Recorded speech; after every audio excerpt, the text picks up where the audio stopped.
Morning, everybody.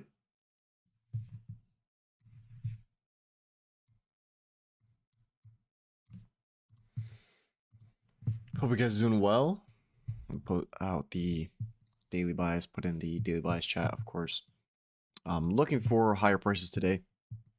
If you zoom out to the 4-hour, obviously trying to complete this market maker buy model for me here. I expect that this weekly sibi is our current draw on liquidity. We have obviously order flow holding on the upside. We've got inefficiencies being left open partially, slight retracements into them on the 1-hour chart, same exact kind of thing.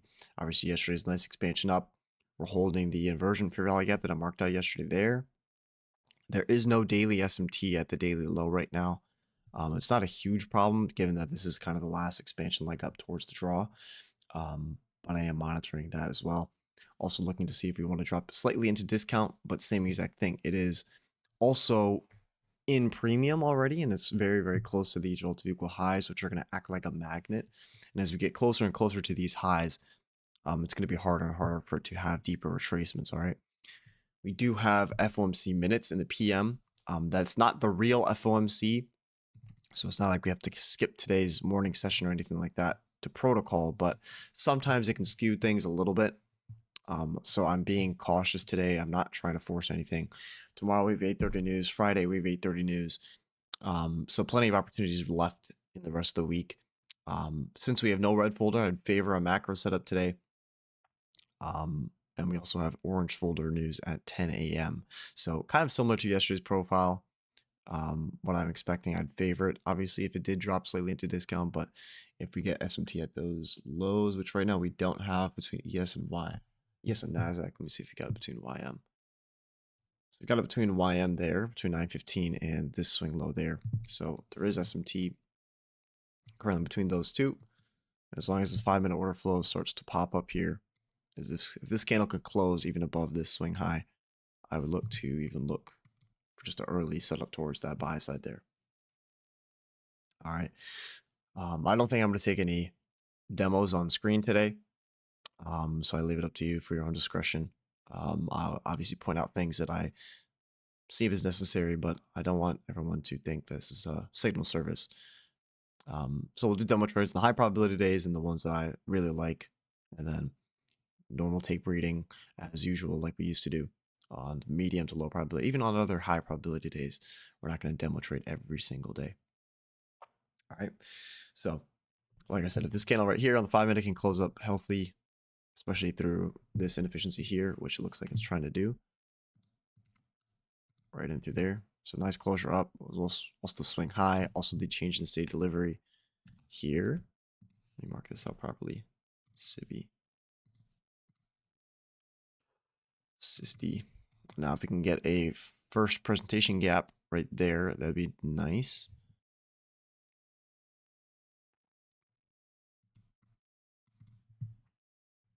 So I'm just watching order flow right now. Obviously, I'm not forcing anything. Yesterday, took a decent trade.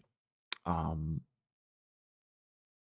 tomorrow, Friday, is good opportunity. So, for me personally, I'm just going to use the same risk as I did yesterday. I'm not going to increase my risk or anything. I'm playing it very cautious and nimble. I'm fine with flipping bias as well today. I have no problem in looking for shorts either. I'm going to just read the market as it is. But if I do look for shorts on demo, it's going to be a little bit more scalpy. All right, because it's counter bias from my higher time frame perspective of what I expect to be the draw. So anytime I'm trying to go from, basically away from the overall draw, it's going to be inherently higher resistance. It's also going to be inherently lower probability conditions. So scalping from entry to low-hanging fruit and maybe the second low-hanging fruit and just pulling it there is the best compared to something like yesterday where you can hold it sometimes for the entire day from 10 a.m. to 3 p.m. and get that entire daily expansion range. I will post the market review from yesterday. I said I was going to do it tonight, last night. I just completely forgot. I went and ate dinner and just forgot, to be honest. So that'll be up later today as well, as including this tape read stream we're doing here. If the conditions start to enter choppy, if it looks bad. Right now, we've got no gap forming within the range. I'm gonna turn off the chart, right? And don't if you remember last week, a couple weeks ago, it was a couple weeks ago, not last week. Right over here, right? We had our relative equal highs up here from previous week, right there, and over here. Wednesday was the day before 8:30 news, right? Tomorrow we have 8:30 news. Today is FOMC minutes, and it's almost a non-red folder news day. It was bullish, right? The morning session was slightly bullish going to 10 a.m., but it was very high resistance. And then it dropped down and formed the relative equal lows in all the sessions. And then it eventually took out the new day opening gap and the Asian low. And we looked to long that entire day, basically from low day to high day. That execution is somewhere in stream trades if you want to go in and look for it. But don't get fooled. And just because we're in close proximity and just because it's bullish in line with the weekly profile, if it has a purpose to consolidate prior to the news, it will do that. Despite if the bias is up here, it's going to be still high resistance coming up here, and because it's programmed on that day to generate low resistance sell side. So when the day starts, drops down, takes all that sell side there, and then shoots back up. All right, so that's why I'm saying being very, very cautious today. I'm not going to demand high precision, high moves or anything like that. It's just whatever's given to me is what I'll take. So we're nicely using this 5-minute sibi as an inversion gap. Still no 1-minute gap throughout this range, and I'm not looking to trade order blocks on a day that's not likely to expand. Tiny VI there. So watch to see if that holds. Now, volume imbalances are the most flexible PD array, meaning if it's broken through, if it's respected, it's not something that's super, super important compared to like a gap or something like that. Obviously, if they're used, that's great, but they're very flexible in their use of it can be traded through, come back, traded again. It's not as strong as an individual gap. So you can see it, the volume balance there being used, candle body closing within it, shooting up aggressively. We have our last manipulation leg. You could argue it's this one here. One could also argue it's this one here. Either one works. You got -2 lining up with that relative equal high. I'm liking this one a little bit more since it formed the SMT that we had at YM. Now, for some of you, I'm sure this pop up here and this aggressive run is your heart rate just shot up a little bit, or you feel anxious, or you feel like it's scaring you or something. First of all, that's completely normal. Second of all, there's nothing to be worried about, right? This market can only do damage to you if you let it, and it's always offering opportunities. So if it wants to run up and take this buy side like there, boom, and it didn't offer me an entry, it's noise, right? Just because we're showing up to the New York session, just because we're sitting in front of it and maybe this is the time window we're looking for, it's just noise.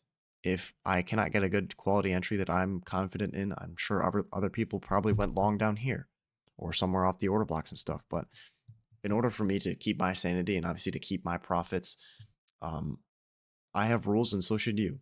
So when we are starting to expand up like this and it's just an energetic run up to the buy side, hindsight will be the first thing that pops up. Oh, I should have gotten in here. Oh, I should have gotten in here. Oh, I should have seen this.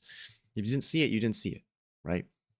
Your brain will make the best decision with whatever information it can perceive. So if it didn't perceive this as a valid entry point, and that's the information that it perceived, how can we then go back in and say, oh, it should have done this? It didn't, right? The would have, could have, should have, the what ifs is what ruin us. We must deal with the what is. If the what is I didn't get a trade, then I didn't get a trade. Doesn't mean it's completely over, right? Just because you ran this buy side doesn't mean it's over. We're still looking for that weekly gap above up here in terms of entire weekly draw. But now we got to be a little bit more careful, right? If it starts to displace and just take out that swing low, then you may want to look for shorting opportunities, maybe down back inside the range to that daily low, or maybe to an hourly imbalance, right? Buy side to internal range IRL, which we can actually extend this up now to here. You can see there's a gap there in discount. We may want to retrace back into. Obviously, if we continue to use inefficiencies, this is our first presentation gap, by the way. If you continuously use inefficiencies on the way up, then we'll continuously look for longs. But I'm really just favoring a macro setup today. So I couldn't really see, at least maybe I got to the charts too late, but I just couldn't see any high quality 930, especially with no SMT at that daily low. I don't want to be getting it long if it's going to run down and form that low again and come back up like we saw yesterday, right? Yesterday was a weird kind of London reversal profile, ran down, took that low, formed SMT, then it started to trade up. I don't want to be caught in that movement. Soup and trades at 930 are really, for me, only when I'm extremely confident about the draw and extremely confident about the price action from between 9 o'clock and 9:40, and I can get in, get out there. All right, so do not be worried if you miss a trade. Do not be worried if it tries to trade up, take the high, right? It'll be, it'll be, brain will constantly look for moves in the Asian session, London session, New York session about trades that you possibly missed. There's something you could do about it, right? And if you can, I'm giving you this kind of internal monologue because if you can train your brain to pick up on this internal monologue and tell yourself the same exact things that I'm telling you, if you struggle with this kind of problems, that's really the only way you beat it. It's subconscious kind of issues that we deal with, and the way that you beat the subconscious is through conscious thinking. So if you've got in the beginning, a list on the piece of paper with a list of things that you tell yourself, I call them injecting logic statements that Jared Tendler calls them as well. Sometimes you'll read those, right? You can't even remember them consciously because you're freaking out a little bit.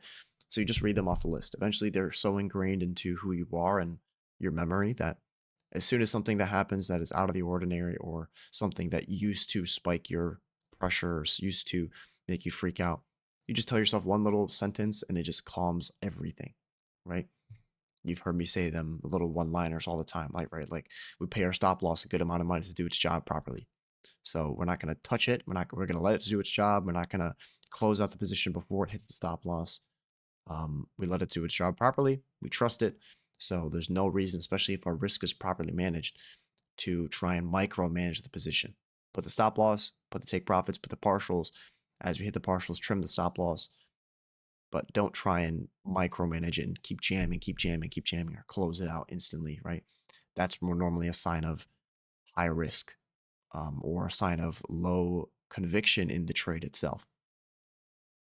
So if you see yourself micromanaging your stop loss, that's normally the two kind of conditions that create that kind of problem in your own trading. Let me mark out this weekly gap here. It's a daily gap. I think it's a daily gap. Yeah, it's a daily gap. I apologize.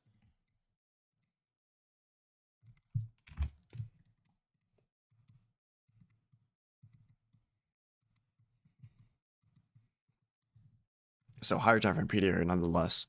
It's a refined area of that weekly range we're trading into. Got a bullish order block right here. This is the one that supports this inefficiency. So it'd be completely fine if you come back and touch this. But depending on where we close relative to this and relative to the 5-minute sibi, that'll tell us the rest of where, if you want to drop back into the hourly gap down here.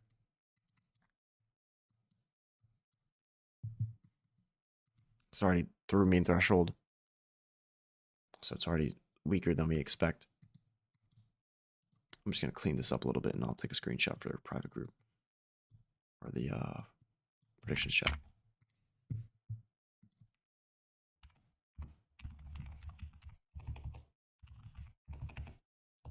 Watching. I can't spell.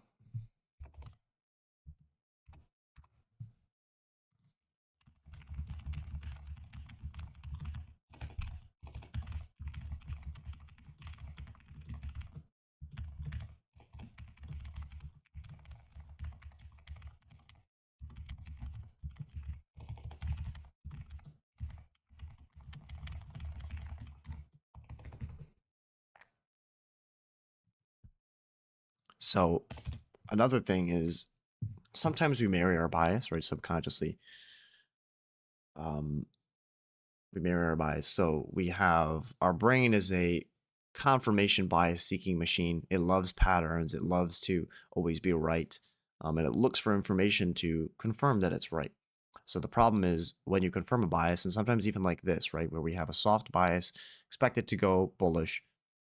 As soon as we run those highs out, sometimes you get so locked into looking for only bullish information that when it gives you indication that it maybe want to drop down, you refuse to believe that information, and you refuse to flip. You refuse to maybe even sit out if you're not allowing yourself to flip. Um, Flipping bias is one of those things where I may do it, but I don't think it's a good practice for most in the beginning of your trading. I think what you should be doing in the beginning, like here, see it's dropping down a little bit more than we would want for complete bullish PA, but um, I think you're right. It looks like we're trapping longs. Yeah, I think so too. I think we're just running this out and we might drop back down to the range. What was I talking about? Yeah, but flipping bias is one of those things where in the beginning, you really don't want to be doing it because you're not going to know when your bias is wrong. I put this in predictions chat, I think, before, but there's kind of 4 individual things that we got to look for. Number 1 is when the bias is completely correct and there's no, it's just blatantly exactly what you wanted it to do. Number 2 is bias is correct with variance, meaning, okay, you still wanted bullish price action, but there's a little bit of funkiness added into it that makes it almost difficult to read that as the bullish bias. Look at something like yesterday, right? Yesterday, it dropped down, took the London low out, which for me, I was not favoring if it did that. Now we had SMT at the bottom, so it's, in terms of what I was expecting, it's not incorrect. It's just a little bit out of the ordinary and still has my bias correct, and it's just added variance. Then there's going to be times where, number 3, your bias is incorrect, and you look to no flip, meaning you're going to sit out completely. Let's say sit out. And then number 4 is when you have the bias is incorrect and you do want to flip. 4 different scenarios, which a lot of times look very similar.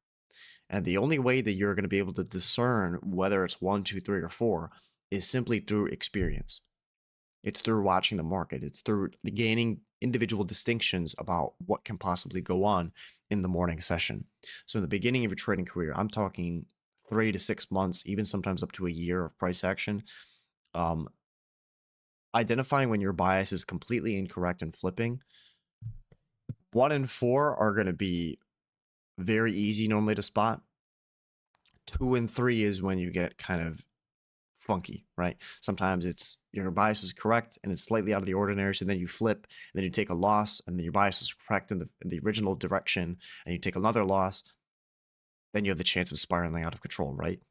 So in the beginning, I do not think that flipping bias is something that you want to be doing. Me personally, from my own experience and from the people I've taught, the people that I've privately mentored, I told them, don't even worry about flipping bias in the first 6 months. If the bias is incorrect from what they expected, they simply just turn off the charts, or they are forced to watch it with no position possible, and then they come back in later in the day and watch it after that. But as you progress and you learn more distinctions of the market, and as you get more intuition, flipping is going to be easy, and something that you can obviously deal with the outcome. It's not even the fact that flipping is the major problem. It's the fact that if you do take a trade after you flip your bias, can you deal with that outcome? Some people can't. Some people are so attached to being right or wrong, and they look at the what ifs of, oh, my bias was correct in the beginning. I flip my bias, I look for shorts, I take a loss on the short, and they simply cannot deal with that outcome. And that's what we're trying to avoid at the beginning. We're trying to just reduce the amount of mental and emotional load that our brain has to deal with. Because trading is one of those things where you completely have to reshape your brain. You got to completely just break it down, find the problems, rebuild it. And you do not want to be overloading it with the amount of problems that you have, in order to, grow the fastest and gain success in this without a lot of hurdles that you have to jump over. A lot of psyche app in the beginning, but I think it's needed. So in this scenario, obviously we're dropping down. We've got gaps forming on the way down, inefficiencies as well. I'm going to clear some of this up. Just going to keep what we need. Bisi ran out. Obviously, the wick being shown there. Let's check if there's SMT on the 4 hour. And we do have major SMT on the buy side there. Right? So previous week highs not been ran out on ES or YM. It wicked it up there, dropping down with displacement. On the 5-minute chart, we've got a tiny SSD there. We did fill the 1 hour fair value gap. You're correct, yeah. So I want to see how that's treated. And like I said, if it then enters a consolidation holding pattern, I'm out. You'll see me tomorrow. It is macro time right here. I just want to see. At this point, I'm not confident either way. I'm not going to argue both sides. So your default answer should just be patience, right? Your default answer should always be sitting out. If you're not confident about it, you sit out. It's very simple. We sometimes overcomplicate it. It's not. If you're not confident about it, do not force a trade. The problem is when we have expectations, right? The only time we force a trade is when we have expectations. You're expecting either to, number one, get a trade today, or number two, you're so locked in the bias, like I said, that as soon as it gives you a single PD array within the time window that you want, you're taking that and you lose, right? Say you're so locked in on looking for longs today that as soon as it gives you a 1-minute PD array during macro time, you're going to take that, refusing to acknowledge the fact that we just dropped down, we've got inefficiencies forming, we've SMT at the highs. You've got to be observing with no spectator's bias, right? We don't want to be watching the football game or watching the soccer game, whatever it may be, expecting one team to win. We're simply there to observe. We're simply there to watch. We're simply there to see who's playing good, who's not playing good, and make an educated guess on who we think will win, that one side or the other. And if we can't see if it's 50-50, why risk any money on that? Does the M5920 candle classify as a bearish breaker? Right now, it does. It's a little bit weird because I would favor if the 5-minute gap actually displays all the way through and there's a gap forming on top of that breaker. We do have inefficiencies in the 1 minute that kind of confirm it, so I have no problem looking at this as a bearish breaker at all. So yeah, it would be these two last down closing candles here. Extend those out. I'm also looking for slight SMT at those short-term highs. If you can get one like SMT on this or the SMT on this and sell off, that'd be great.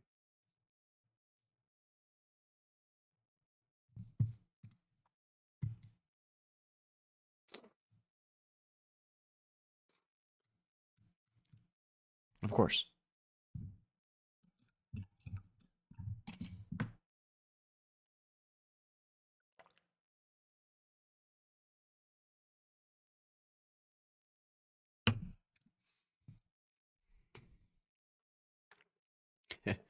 Dodgy about to post this IPG to his TikTok. Yep. What's his go-to? His go-to is like this. Yeah, guys, if everyone hit that IPG, man, send a comment down below. Here's my trade setup. Sorry, I'm hating for no reason.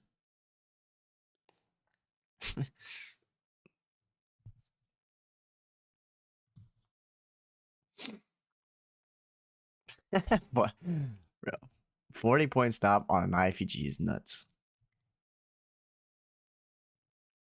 I always see, at least the videos that I've seen, he just posts one of these, the RR tools, you know, the standard guru RR tool with no execution labels.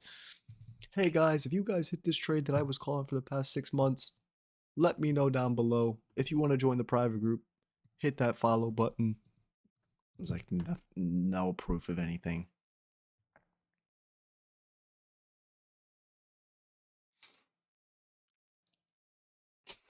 I'm just joking. No shade to anyone. It's all fair game.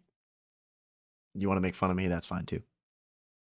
Can you share some insights on how you adjust your mindset when you're watching price and expecting something to happen and then it doesn't? I'm often quick to flip thinking I'm 100% wrong.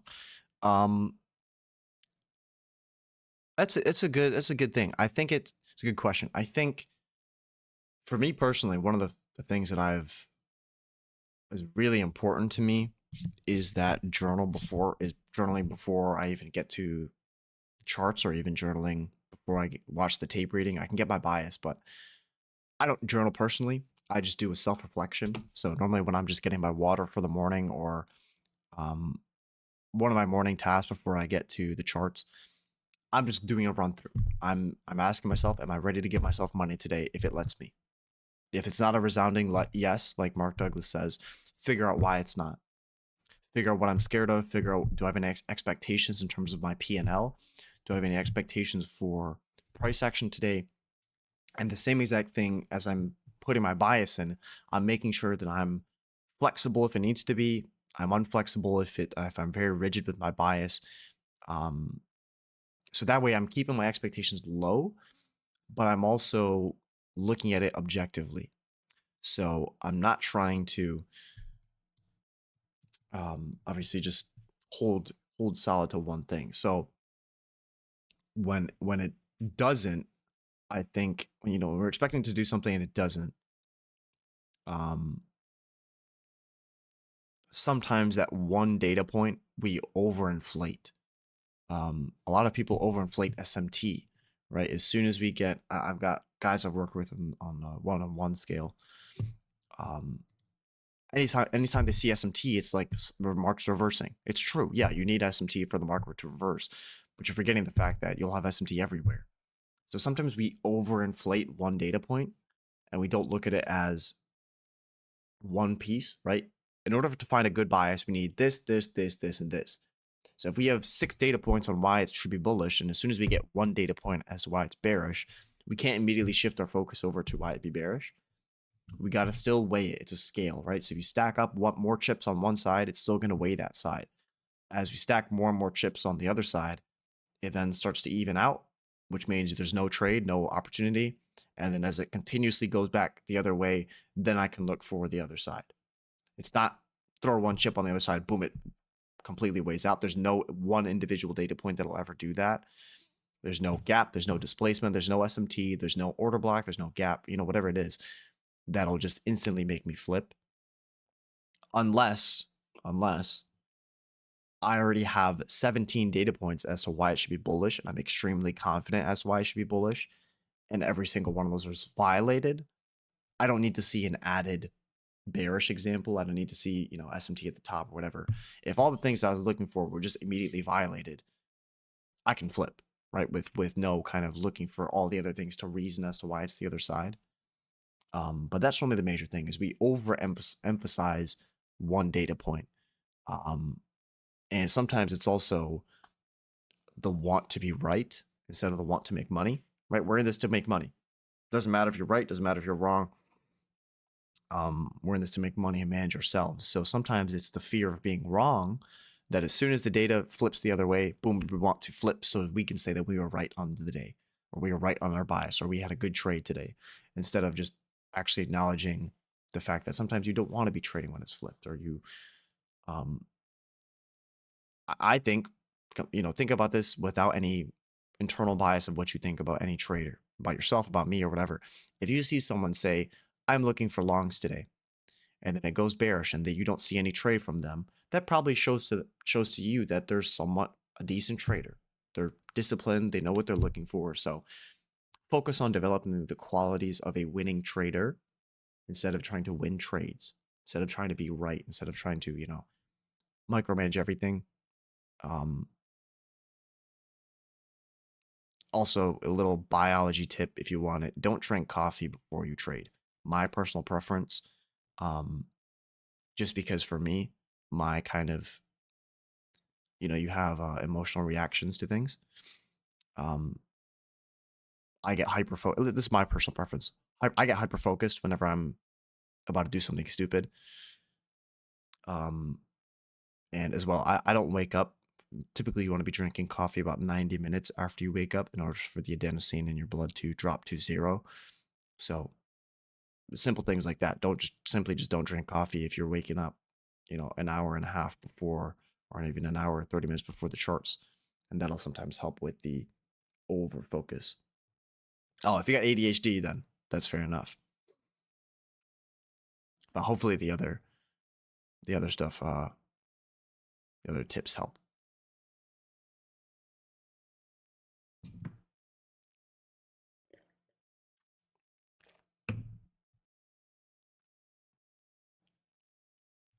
Of course. So I marked out this the 15-minute gap in discount as well as the 1-hour order block. You can see the 10 a.m. news here did absolutely nothing compared to yesterday,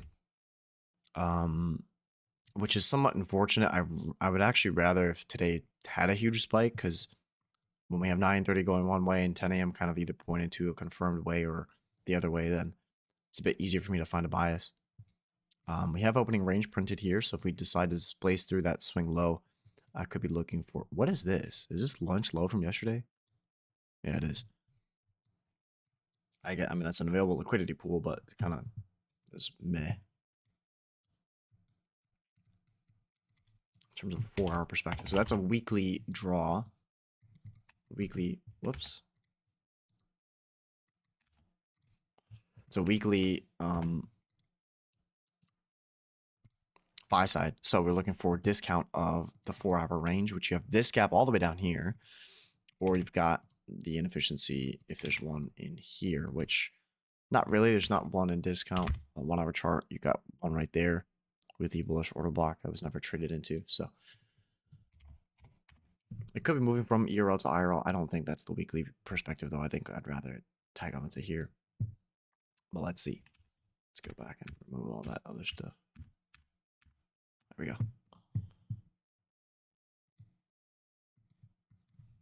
Just heard that on the Dr. Human podcast. I got to ease off the Vietnamese coffee in the air. Yeah.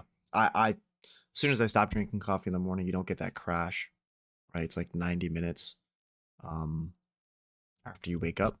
This is when your adenosine in your, like, basically the sleep chemical in your blood goes to zero. So if you don't want that crash, you just wait 90 minutes, drink your coffee, then you're good. So we're consolidating here at the low, which is expected. We're within 50% of the implied dealing range between here to here. So we have dealing range between this high and this low. Inside an inefficiency, inside 50% consolidation. That being said, what does this kind of look like in terms of a profile? It's starting to look like a swing to Z profile. We just put the high. Let's go to the 15-minute chart here. Remove some of this clutter. You put the low end during London, 2 to 5. I know it's a little bit of an overshoot there. 2 to 5, 7 to 10, 10 to 12 could consolidate within the range. We're back from ERL to IRL, back inside the move at 50%. So unless we get some continued move down, and I really would need to see it take out the current daily low here, sell side. I don't even know why I have the lunch. The lunch one's on. I don't even look at these. I do not want to be trading within this range. So it's either we got to look for some sort of displacement back up heavily and look for a retrace opportunity there. Or after we take out this sell side, could look for maybe continued shorts. But I do not want to be trading within this range. This is exactly where you get chopped up in a swing to Z profile. And sometimes if you misidentify it in the beginning and you don't expect it to be a swing to Z, that's when you get burned. Swing to Z profile is when you have, it's basically the consolidation profile that you see in the mornings, where you have 2 to 5 here, 7 to 10 here, and 10 to 12 here.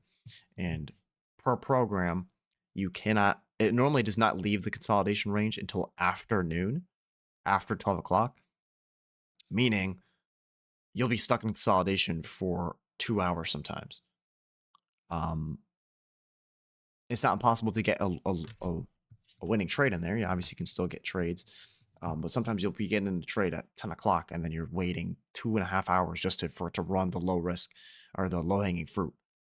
Very difficult price action to be in, and normally just destroys your mental capital to the point where you either trim your stop, you get stopped out early because it's very difficult PA, or you just gotta sit through it. How do you know that the displacement back up in the range couldn't just be a big consolidation on a higher time frame? You look at order flow in the 15-second. So that's a good question. You mean back up? So like up here, you're talking about like when I was doing this, looking for that. So I wouldn't go to a 15-second chart. The thing about the 15-second chart sometimes, and even the 1 minute chart that we get incorrect, is that you'll always find something on the 1 minute. You'll always find something at 15-second. That's why in the beginning, I really don't think that most people should be reading the 1 minute. I think if you read the 3 minute, read the 5 minute, that's really what's best. Then you can go into the 1 minute. But I do not want to be, when we're looking for low probability moves, and scalping moves, I don't really want to be dropping to the 15-second unless I'm extremely confident, because there's going to be always data within here that I can argue on why it's going to be moving. So I want to be waiting for a 1 minute or 5 minute sort of displacement leg that's really pointing to the draw. And then if I want to drop to the 15-second after that, that's fine. So for the example, if I wanted to look for longs, I need to see it basically completely trade through this sibi first, treat it as an inversion fair value gap, also completely take out the breaker high. And if it traded up, formed a short-term SMT on that swing low and started to trade up through there, the next inefficiency that I was being traded into, I would take that. Obviously pairing that up with time as well, since we have no red folder news. For the AM session, look for potentially the last ditch macro. That being said, even on the swing to Z profile, the last ditch macro it's going to consolidate for sometimes a whole another hour. Don't want to be in that. I'm going to screenshot this a little bit. I'll put it in predictions chat. What were we expecting today, right? Said stay nimble, stay flexible. We're not expecting a whole lot of move. What did I say in daily bias? Yeah, stay nimble, stay safe, stay smart. Not expecting nearly as large of a range as yesterday morning. So I guess I do have expectations. The expectation is to have none. But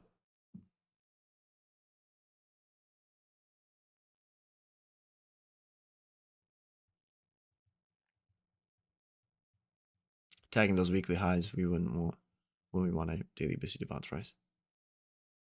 That is true. It's not completely needed, although, because it is technically a premium array and we're inside of the weekly gap. So I wouldn't need to have a daily array as well. We got NVIDIA earnings after the close. Possible that PM session is choppy. Yeah, we got FOMC minutes too. From what I've seen, NVIDIA hasn't been on the news a whole bunch, so people aren't watching it as much. Creed's probably right. It's probably going to miss earnings.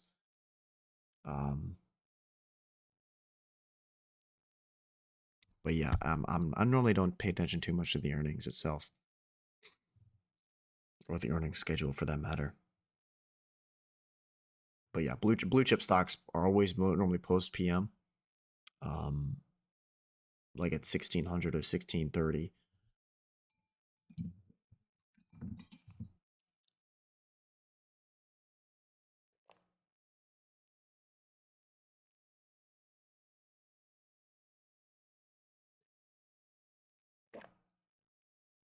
Yeah, NVIDIA is what, top 10 for S&P?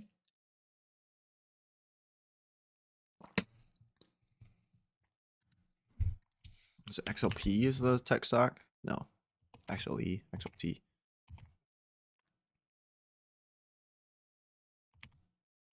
What is the tech stock for this to the grouping for Spider?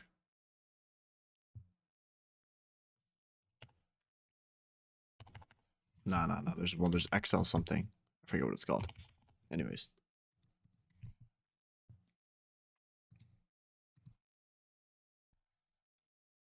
QQQ is Nasdaq's ETF. Yeah, there's select sectors that they group the individual kind of things for. When I was trading, I only know that because I used to trade retail, and I would have all of these kind of labeled.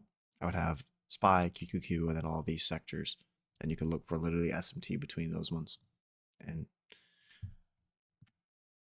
the good old days of options. So we're outside of macro time at this point. Do you see any high probability macro entry and C displacement after? Not really. We got the sibi up here with the weak breaker. No secondary displacement away from it. So I'm sitting out. How long you been doing this? I think this is my 4th year, 5th year. I traded options on retail for probably about a year. Yeah, about let's see. Actually, let's do the math.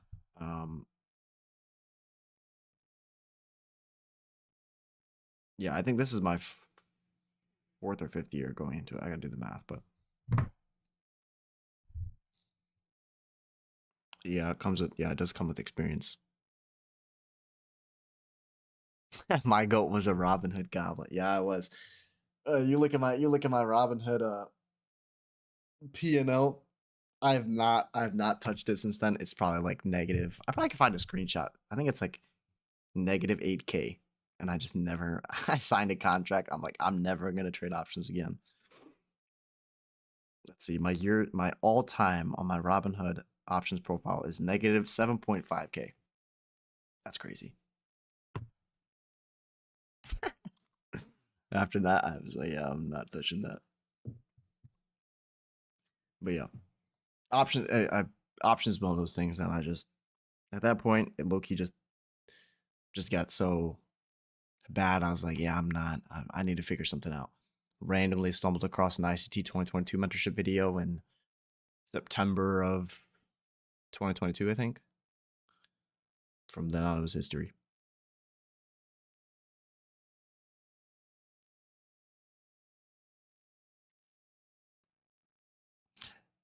Sent in DMs later. Yeah, I was. If I ever get back to options, it would be for weekly holds, like OSAC kind of stuff.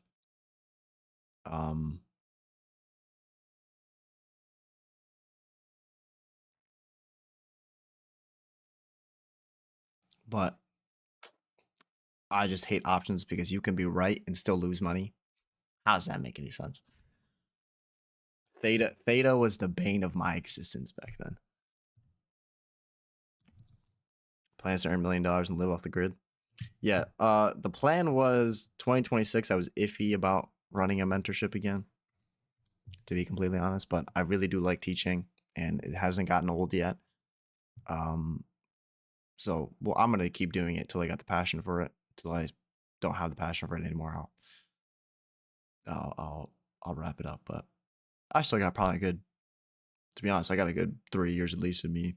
It was just 2025. Well, I said 2025 will be the best stuff we dropped yet. And it'll continue to be better and better and better as I get better and better and better. Oh yeah, you don't even want to know. I used to do strangle options on F1C about 30 minutes before it came out, not knowing what IV was. Actually, I did know what IV was. I put a strangle option on it. Try and close out my put option before, like a long put, long call.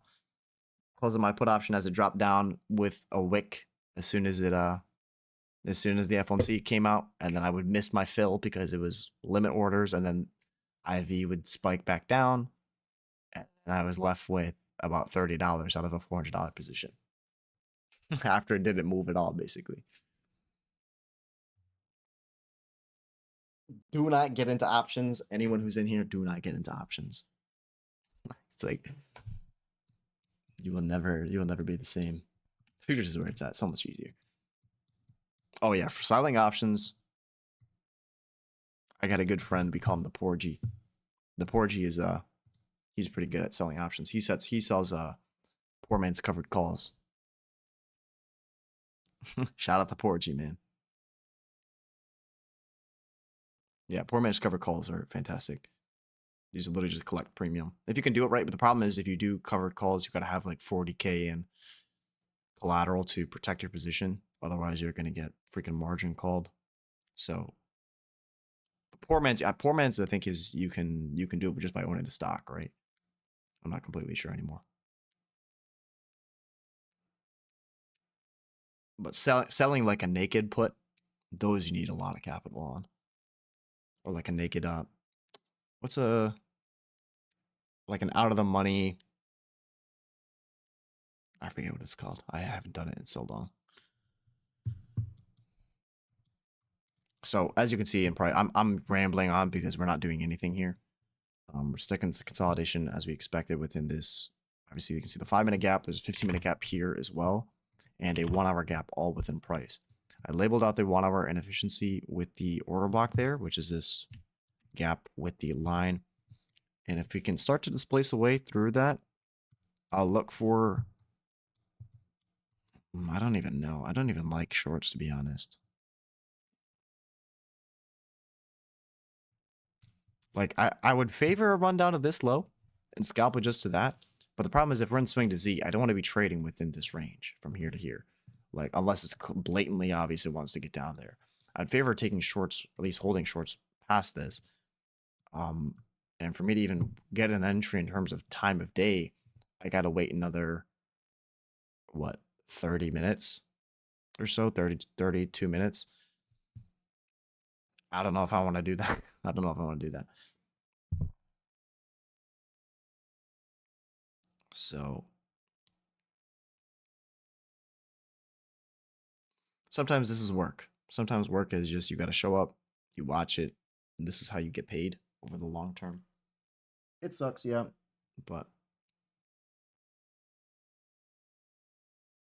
this is a winning day to me, and it should be a winning day to you.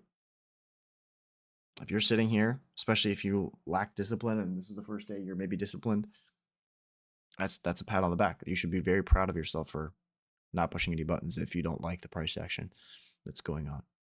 That's a win. SMT on lower time frame.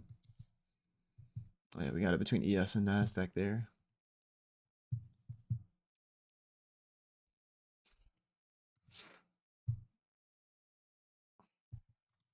Yo.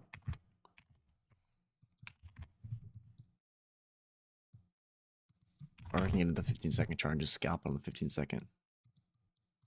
Look at this. What the... Bro.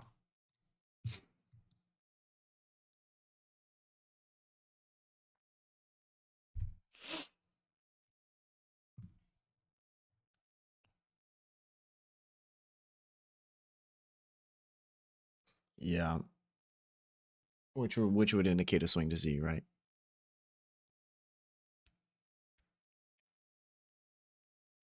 Well, we got in 30 seconds here. If we do start to leave it, actually, there's no macro time, so.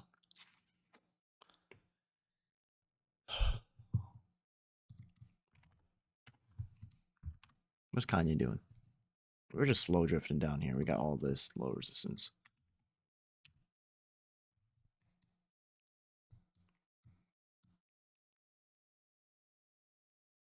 If we blame our go, we can never be wrong.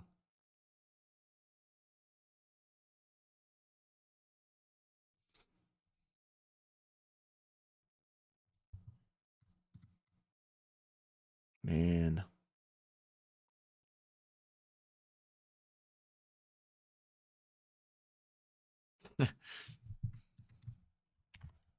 Never be followed if you don't take accountability. We also have, this is a signature of normally difficult conditions. If you have a breaker on both sides, now normally with a 15-minute bias, not a 15-minute bias, but a higher time frame chart, when you have a 1-hour / 15-minute breaker on either side of price action and you're staying within it, very difficult PA. All right, so in here, you've got kind of the same exact thing. Not really a clean breaker in here, but still this displacement leg up. Then you have the same thing in here, displaces back down, staying within it. Right at 50% consolidation within the IRL. What type of consolidation is this? Probably more bullish than bearish or the opposite? Let's see.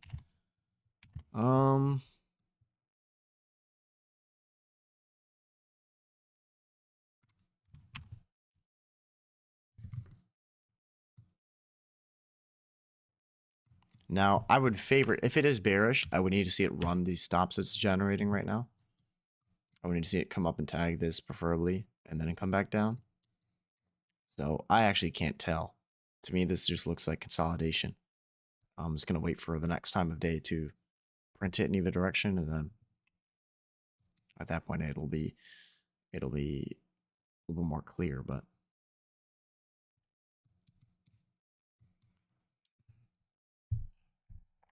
got silver bullet lining up here. So it did leave that consolidation in the 30 seconds I was talking about. Now, if we can get a short in here. Now, the only thing we're really missing is time. I would favor it's a macro. No. I see it up there too, yeah. We got SMT at the highs. It is starting to drop a little bit, but I'm being very cautious. No SMT at those highs there. Like I said, I would favor if it ran out some of this first and then came back down. I don't like the fact that it's just leaving the consolidation. This to me just looks like a fake move.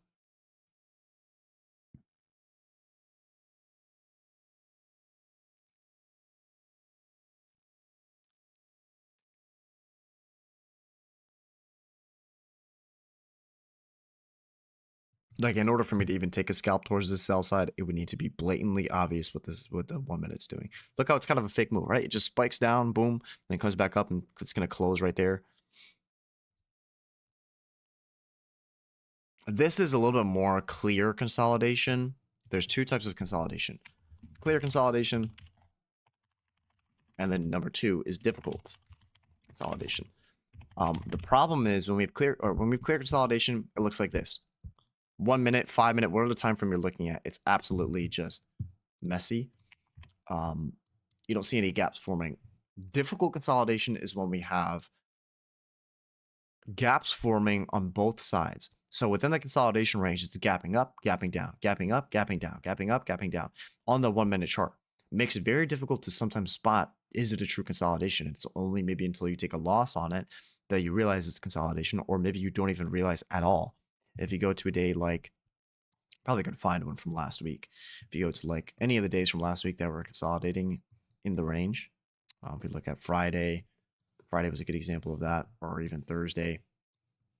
Right, it's stuck within consolidation. This is like a higher time frame consolidation, where in this case, look at this range, right? This is still consolidation, but it's higher time frame, meaning it's the purpose of this consolidation is not for the 1 minute, it's for a time frame above 15 hourly, 4 hour. So we're gonna have gaps on the specific time frame you're watching. Gap up, gap down, gap. This is very difficult because you'll get tripped up in trying to trade this because you have an inefficiency and then you've got a market structure shift, all the other stuff. You're like, oh, there's what I'm looking for. Not seeing that it's consolidation. This one you have to be very, very aware to not engage it. Now, on a consolidation like this, the specific time, oops, I just broke my other screen. The specific time frame we're looking at, the 1 minute chart, doesn't have those gaps. You'll see those gaps on like a lower time from like the 15-second. There, now you can see all the gaps being formed, right? Gap up, gap down, gap up, gap down, gap up, gap down. So on this 15-second chart, you're not going to be really looking at that. So you won't spot the difficult part of the consolidation. But it's very, very enticing sometimes when you have the inefficiencies forming within the consolidation range, especially within the bias. PD range will simply not hold. It'll just go from high end of the consolidation range to low end, high to low, high to low. And none of the PD range will be respected. It's only until after we leave that consolidation range and we displace through the higher low of that range, we'll return back to the order block at 50% of the consolidation, and then it starts to fly. Or you have consolidate. There's only two ways we leave consolidation. It either goes like this, and it tags that order block right at 50%, or it goes like this, purge and revert, where it sweeps the sell side on the consolidation low and then it trades up. So depending on your bias, you can kind of get a feel for what it's doing. In this case, we just took out the sell side. Let's remove this order block. We just took out this relative equal sell side. All that sell side there. Is there SMT there? Nope. Yeah, no, not really. So no SMT at that low. And we're just back inside the range. Now you've got 1 minute, one little inefficiency forming. It's already within a balanced price range. And the thing about inefficiencies within a consolidation range, they're already basically balanced, right? All of that range within price is already efficient. So if we're looking for an inefficiency to trade off of, it's not going to be found within the consolidation range. It's going to be found after it, right? So this here is efficient. This in here would be efficient in the sense of we're still within all of this. Imagine if there's a bunch of orders all within here, right? There's a bunch of buy limit orders all there. They're all being filled. So the gaps, right? Fair value gaps is a broad term.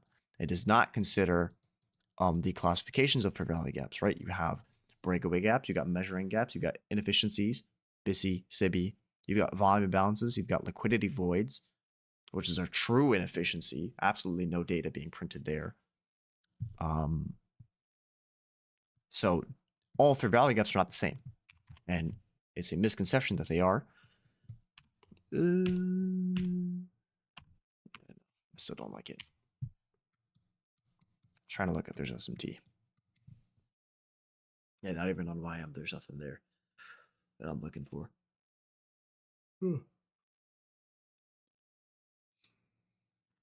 This kind of looks like if you remember,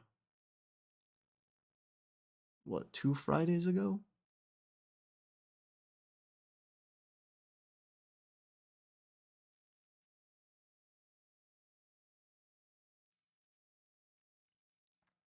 Why aren't you thinking about it tapping bullish? Because it's tapping the 1 hour, or going bullish after tapping the 1 hour order block. Same exact thing we talked about before. If the overall consensus is we are consolidating, this is one data point, right? It is one data point with the inefficiency order block, sure. What the 5 minutes telling me, what the 1 minute is telling me, what the higher time frame is telling me, it looks like we're going to get into a consolidation or even be slightly bearish. I have a hard time reasoning that it's going to come back down, touch the order block with the inefficiency, and then shoot back up into this. At least this kind of price action from here, very hard for me to frame it's going to go and shoot back up like this. It could. I'm not saying it can't, but same exact thing, right? If it's tapping one PD, right, one little order block, one little whatever, it's not enough to completely change our perspective of price. So you are right. It could be traded back down, retracing, filling the gap, consolidating at 50%, and it's going to shoot back up. I'm fine with that. But if I'm going to look for longs, it needs to be, there needs to be SMT at the low, displaces up, fills a gap, respects it, displaces up, fills another gap there, and I'm looking to trade here. Not here, not here. In order for me to really trust that it's leaving that consolidation, I need added confluences of this, and this, and all the way down the list. Boom, now I can get in. Instead of trying to trade, if I'm trying to trade everywhere the total soup is forming and trying to get the low in a consolidation, I'm going to get destroyed. Same thing with a low risk buy, right? And you say every time you see a gap forming in a SysD, maybe that's not a reason to be trading. So I need to see confirmation after confirmation for me to be trading inside a consolidation range or slightly after it's leaving. There's going to be examples where that's not needed when it's consolidating within where kind of the bounds of where you expect it to consolidate, and that's completely normal. Say maybe like the first stage of reaccumulation. Look at yesterday's price action from 1050. Let's look at that actually right now. Right in here. This is expected consolidation. There's nothing wrong with this. We just took out the buy side. We're still bullish. Hasn't met the PD raise. We just look for SMT and the normal stuff for it to sweep the lows. I don't need to see all the other stuff like I just said for me to get in a trade. As soon as it takes out that consolidation low, I can look to get in a trade here. And it may be confusing for some, but it's because of the bias and including all the context from everything else. This is expected consolidation. It's normal 100%. This is like the first stage of reaccumulation. We expect that kind of stuff. And normally as soon as it takes out that low, what time is this as well? 1050 macro. So when it's doing that signature at the key time within the range it's supposed to be doing, you don't need to see confirmation after confirmation. Now, when it's something like this, consolidation at 50% of the range, we already tagged our daily bias target. It's just kind of consolidating within this range. There's no SMT. There's no overall direction for price that's in line with my weekly, daily session bias. I got to wait for confirmation after confirmation. Does that make sense?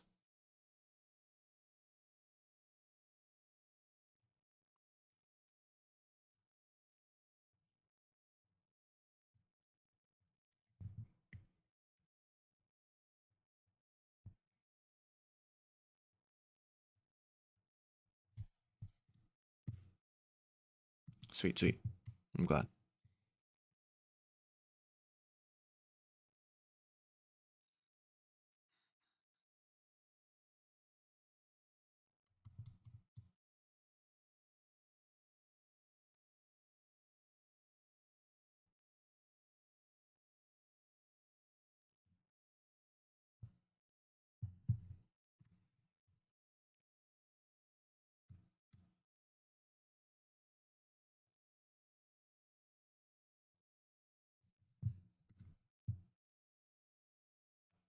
I see.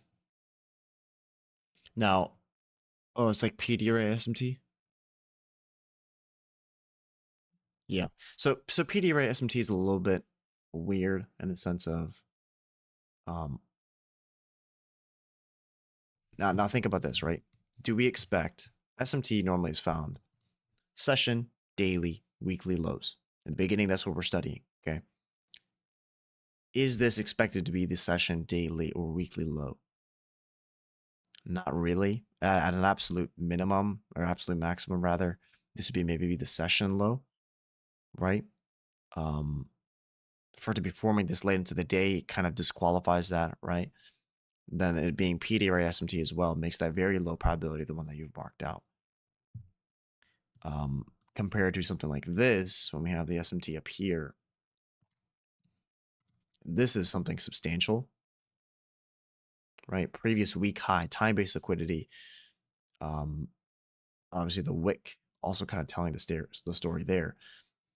That's going to be a little bit more important because why this is maybe the expected daily session or even weekly high. But that's a very good point to bring up. And that kind of goes back to what we were talking about with Maddie previously, right? About just because we have one thing, if that SMT is present, say that was correct SMT, we need to still see everything else for that to be why we're looking for a bullish price action. Yeah, exactly. Then that's perfect, right? If you see the 5-minute MXM, you see it displace away, boom, now you can get it.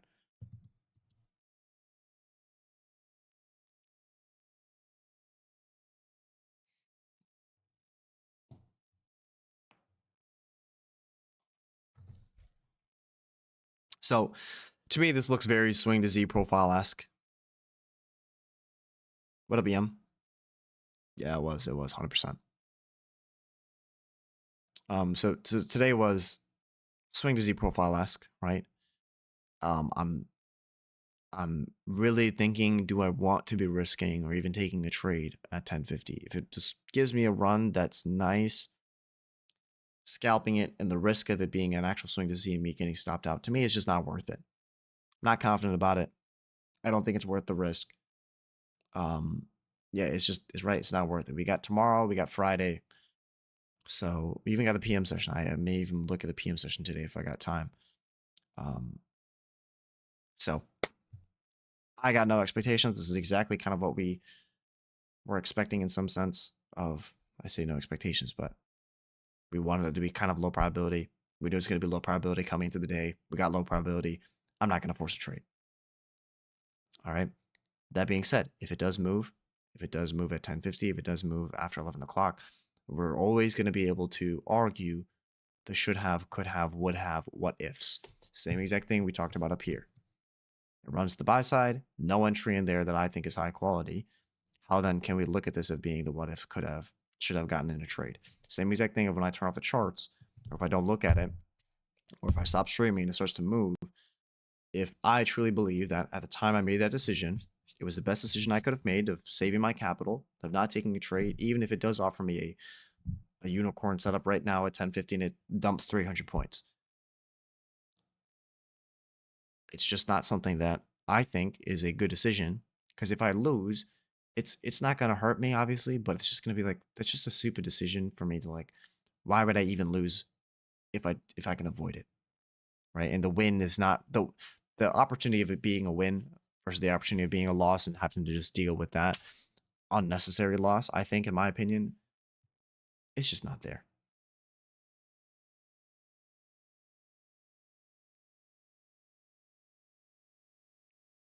Price wise, how do you know it's going to be a swing to Z day? So we have things off the chart that we can analyze first, right? Let's do that. Before you come into the day, what does the calendar tell you? Calendar tells us 8:30 news tomorrow. No high impact news today. I know there's FOMC minutes, but is there 8:30 news? Is there CPI? Is there something major going on today? No. So 8:30 news tomorrow. No high impact news in the sense of what we're normally looking for today. Already that drops it down a rank. FOMC minutes in the PM session drops it down another rank. The fact that we just took out the previous week high on it being a non-news day and it comes back inside the range and consolidates, forms the low at 2 to 5, high at 7 to 10, drops within the range, drops it down another rank. We just had a large range move yesterday. What do we expect today? Consolidation, drops it down another rank. So all of that stuff together, without even looking at the charts, kind of puts it down, right? And then as we come into it, as soon as I see this higher time frame narrative, whatever my draw on liquidity was, as soon as that's ran out originally, and then it comes back within the range, I don't want to be shorting it right now because it's not simply going to be, look at how many gaps we got to trade through. First of all, if I go to the 15 or the 1 hour, if it decides to move back down, that's great. I need to first see it displace through that low, through the swing low, right? And actually start to rebalance and then come back up and start to sell off again. Then I can look for shorts. That's fine. I don't want to be shorting it into an IRL. We just tagged ERL. We're now moving back into IRL. Exactly. It's just like piled up evidence. Same exact thing we find a bias. Same exact thing we use for low probability. Low probability is not just one thing. It's a combination of them. I told you yesterday on the stream and on the market review, today is going to be one of those things where it's going to be based on price action. I came into the morning. I like the price action. I streamed. Does not mean it's a guaranteed trade. Just it was decent coming into it, but we're keeping our expectations low. We're not trying to get a large range move. If it offers a scalp, maybe I'm trying to get a good move. So if it's not going to give me that, I'm out. Right? And right now it's just dropping, but it's not dropping in a way that I like to trade it. You can see there's one tiny inefficiency there. And we've got another 10 minutes till last ditch. I just don't think it's something that I want to risk. So, yep, save up the mental bandwidth, exactly. Small loss, break even, small win, up $70. I think I'm done. I've used my mental bandwidth. There you go. So all you got to do is now just journal. Journal it. You come back, and a journal is the great tool. So if you followed your rules today, if you didn't follow your rules today, if you didn't take a trade, maybe you took a trade, the end result is always journaling. And the journal is there to mute emotions. It's not there. It's almost there to kind of correct your mental flaws. So for today, for example, I don't really feel anything. When I don't take a trade, I don't really feel much. Like it's just kind of, I don't know how to put it. When you take a loss, there's a little bit of pain there. When you take a win, there's a little bit of pride there, and you got to use your journal to kind of mute those emotions in a sense. On a day like today, I'm not going to feel a lot of emotion realistically. I may feel like the only emotion that I know I'm going to feel today is maybe FOMO. If it's decided, like I said, if it decides to move after that, I say I'm not going to care, but subconsciously my brain is still going to shoot that emotion into my brain, right? And you don't become emotionless in trading. You do kind of in a sense, but it's more of your reaction to the emotions and your management of the emotions that you learn. You learn to observe your thoughts and you learn to observe your emotions instead of kind of being one with them. You're simply taking a step back and you're watching the flow of things. You're just simply standing at the river. You have a river of thoughts, river of emotions. You're picking and choosing which one you want to spend time on. The more time you spend on one thought, the more time you spend on one emotion, the more that it grows and materializes into your own actions. So the emotion that my brain will produce maybe today, I'm not going to obviously manifest it or anything, but I'm saying that's a very common thing on a low probability, no trade day is having FOMO. I'm not going to feel a ton of emotion. I've already kind of verbally said I'm not going to. I've always verbally said if it's starting to move, I'm not going to chase it. And that itself is for your learning as well, but it's also for me because I'm just reinforcing in my mental what I'm expecting, what I need to do. How can I be a good trader today? Right? We separate each individual day into what we need to be doing just for today. If we can just follow our rules just for today and we split that up into individual days, that's all it is. So it's, can I stay disciplined just for today? I don't need to stay disciplined tomorrow because tomorrow has got its own problems. So on a day like today, I'm not taking a trade. I'm going to go and journal. I'm going to pat myself on the back for not taking a trade because that was my rules for what I was looking for today. If you decided to take a trade and that was your rules, pat yourself on the back for that. If you took a loss and that was within your rules, pat yourself on the back for that. So in my journal, I'm gonna say, proud of you, did a good job, did what you're supposed to be doing. How can we improve? What can we keep the same? What did we do that was good? Mute any emotions that maybe spike up, and just kind of reassuring myself that it's completely normal to have those emotions. And it's also sometimes irrational to have those emotions because of what I was looking for the day. Turn off my journal, turn off the charts, and we carry about the rest of our tasks for the day, right? I've got a bunch of other stuff I got to do today, so we're not going to have a market review. I'll post the one from yesterday, but that's all trading is, right? We show up, do what we're supposed to be doing, we journal, we take care of our mental, and then we carry on. Trading should not be everything to you. And it's when we make it everything that we need something from the market, when we need this or that we make the mistakes. Just take it day by day and just simply submit to the process of what we need to be doing. It's very easy. Do you consider ATM model your most mechanical model? No. I've got about okay. For maybe from in terms of a higher time frame to lower time frame, probably it's the most mechanical. I've got maybe like my turtle soup model's pretty mechanical. And then there's one other model that's decent. It's kind of like a SysD model that I use in later stages of the MMXM. That one's not as mechanical, but it still has mechanics in it. But yeah, ATM, I think in terms of start to finish, the most mechanical. And I think it's, if I gun to my head, if I just pick one, that would probably be it because it's just the safest. Yeah, 100%. I still trade ATM if it gives it to me. Yesterday was an ATM model. 15-minute PD array, 5-minute change of state delivery. It was not really a change of state. It was a inversion for value gap. There's no full meaning. It's just ATM because it prints money. That's it. I just thought it sounded cool, to be honest. But do the profiles like protraction, swing to Z, etc. apply to commodities as well, or is it mostly for indices? It's probably there for commodities. I don't know.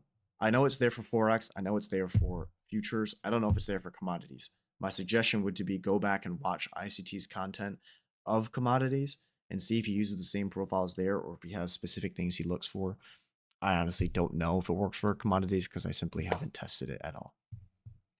But there's 100% resources you can find on ICT's channel, and probably some other people's channel, but you got to be careful as you find other people's videos. Just filter it through your kind of own mental entry.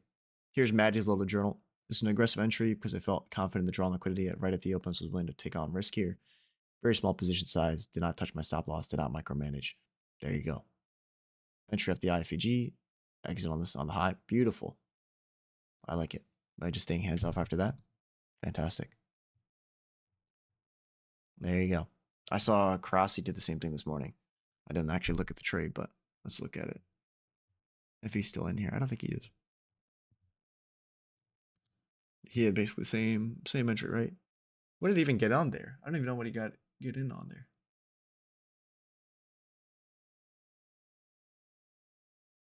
I have no idea.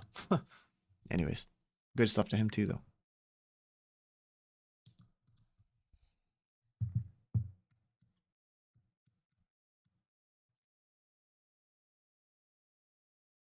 All right, so last stage macro is approaching. We got about 4 minutes left. Like I said, I don't think it's worth the risk, even if I just wanted to scalp it from here to here, which it looks like it's starting to drop down to it.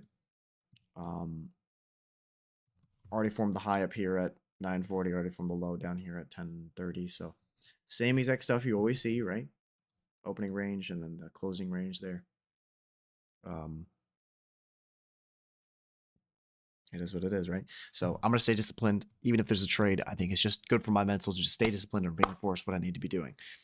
All right. So I'll post the stream recording up later today. I'll first post the market review from yesterday if you missed that, and then I'll post this one.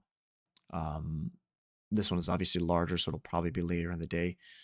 If you got any questions, shoot me a DM. I got about 1, 2, 3, 4, 5, 6, 7 DMs I got to answer first. If you want to book a one-on-one, if you want to pick up the PDF, all the stuff I talked about today in the charts is all in the PDF. You saw Zay just hit his first payout. Fantastic job by him. If you got any questions of that, obviously you can hit me up or hit my admins up, and we will be more than happy to help you if you need help with the onboarding process or whatever it may be. All right. So journal, do the things that are necessary to succeed. I think this is still a great day to tape read because of the stuff we talked about with psychology and of just how to navigate these days and stay kind of level headed, right? I think this is more important sometimes than the high probability days like yesterday. Because if you're able to manage these days, manage your expectations, and not take a trade, it'll save you because knowing when not to is more important than knowing when to most times. All right. So stay disciplined, fight the urges, fight the temptations to do something stupid, do the things that are necessary to succeed. And Lord willing, I will see you guys tomorrow morning for a stream and hopefully on Friday as well. So take care till then, and I will talk to you guys soon. Peace.